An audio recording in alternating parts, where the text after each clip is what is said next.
Apocalyptic literature or communication is any communication that is characterized by figurative language, symbolic descriptions, and revelatory content.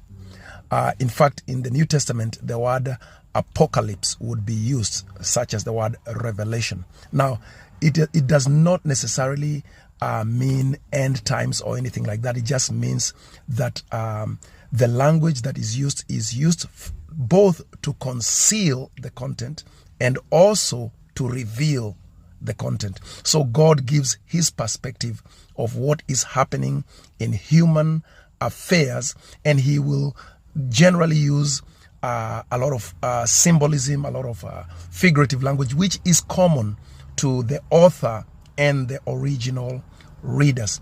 So you will notice, for instance, in the book of Revelation, you have such characteristics such as dragons or locusts that have hair like women, or a temple or a city that is descending from the air, Jesus seen as coming on clouds, and so on and so forth. Those are symbolic and figurative descriptions. They are not supposed to be taken literally.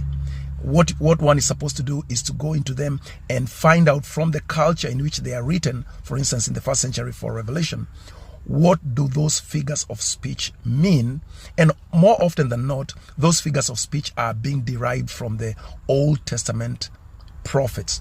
So for instance, when the writer of Revelation or Matthew will say that Jesus is coming on the clouds, they are drawing from such passages as Isaiah chapter number 13 or Isaiah 19 or Psalms 18, in which coming on clouds is figurative language that means judgment.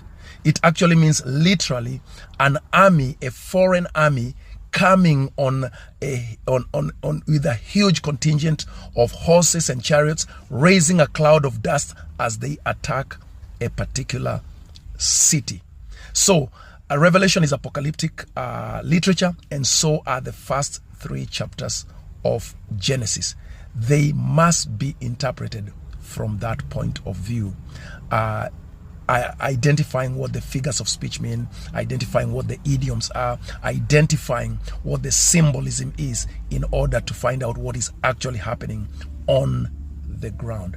Hopefully this short overview helps you to begin to look for and to understand what apocalyptic literature is about. God bless you so much.